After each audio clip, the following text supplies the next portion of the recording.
Hi there. It's so good to have you here.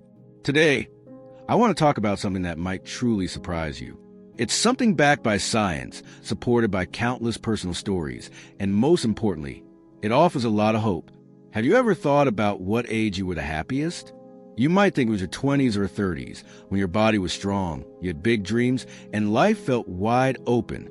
But here's the truth that might shock you. Studies show that people in their 80s and even 90s often report more happiness than those in their 30s. Yes, you heard that right. And no, it's not because they have more money or better health. In fact, most of them are living with age-related challenges. But despite that, or maybe because of that, they've discovered something younger people often miss. So today, let's sit down together, just you and me, and explore what these 92-year-olds know about life, happiness, and peace of mind. These lessons aren't just interesting stories. They're keys to living better, right now, no matter how old you are. 1. The happiness curve, understanding the science. Let's start with the research. Psychologists and researchers have found that happiness throughout life often follows a U-shaped curve. People tend to be fairly happy in their late teens and early 20s. Then, in their 30s and 40s, happiness tends to dip. It's a tough phase for many. Careers are demanding, family responsibilities peak, and people feel enormous pressure to achieve, perform, and have it all together. But then something fascinating happens. Around your late 50s and early 60s, happiness starts to rise again. And for many, it just keeps going up from there. By the time people are in their 70s, 80s, or even 90s, they often describe feeling more peace, more clarity, and more joy than they did decades earlier. This pattern has been observed in countries all over the world, from the US and the UK to Japan and Germany.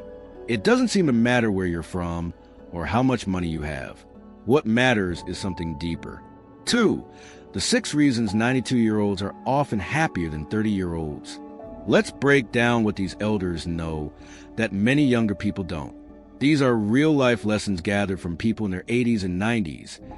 Lessons I've learned from my own patients, relatives, mentors, and elders I've had the joy of speaking with. They've stopped chasing what doesn't matter. When you're 30, life often feels like a race. A race for success, approval, money, or even the perfect image. But by 90, most people have realized that none of those things bring lasting peace. Instead, they value experiences over possessions and relationships over resumes. They've seen how fast life moves and how fleeting material things really are. So they let go of the race and find joy in the moment. They accept what they cannot change. Acceptance is one of the most powerful forms of wisdom. While younger people often wrestle with the past, regret, anger, what-ifs, older adults learn to release what they can't control. One 93-year-old woman once told me, "There's peace in surrender, not giving up but letting go." That mindset frees up energy for gratitude, for presence, and for enjoying the life they do have. They focus on relationships, not achievements. At 30, it's common to measure success by career titles, goals reached, or money earned.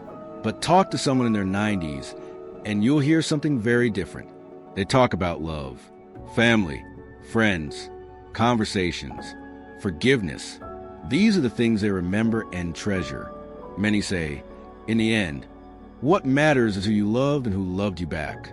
They're more grateful for small things. As people age, their circle of focus often narrows, in a good way. They don't need constant excitement or big achievements to feel joy. A sunny morning, a call from a grandchild, a warm bowl of soup. These small things are deeply satisfying. Gratitude, practiced daily, changes the way the brain functions.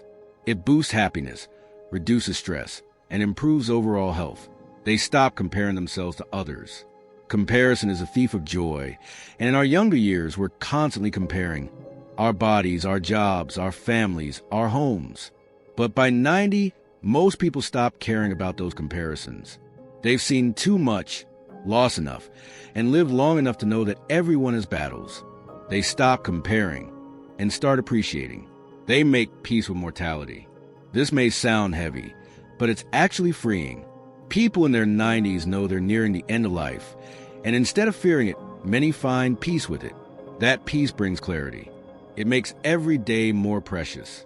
One gentleman told me, when you know you don't have forever, every sunrise feels like a blessing. 3. What can we learn right now? You don't have to be 92 to live like one. In fact, the smartest thing we can do is start living with that mindset today. Here are a few practical takeaways you can start applying to your life. Let go of perfection. Life is messy, and that's okay. Prioritize people. Make that phone call. Say, I love you more often. Practice daily gratitude. Start with 3 things each morning. Spend less time online and more time in real, meaningful moments. Reflect on your legacy, not just what you achieved, but how you made people feel. Aging is not something to dread. It's something to honor. Those in their 80s and 90s have walked through fire, faced losses, and seen life from every angle. And yet, many of them smile more, stress less, and feel more fulfilled than they ever did when they were younger. They've discovered the real secrets to happiness. Not in youth, wealth, or power, but in love, peace, acceptance, and simplicity. So wherever you are on your journey, I invite you to pause, reflect, and maybe adopt a little of that 92-year-old wisdom today. Because the truth is, you don't need to wait to be happy. Thank you so much for spending this time with me. If this video resonated with you, please subscribe, and share it with someone you care about. Let's spread this message of timeless wisdom to as many hearts as possible. Until next time, be well, be kind, and remember, the best is yet to come.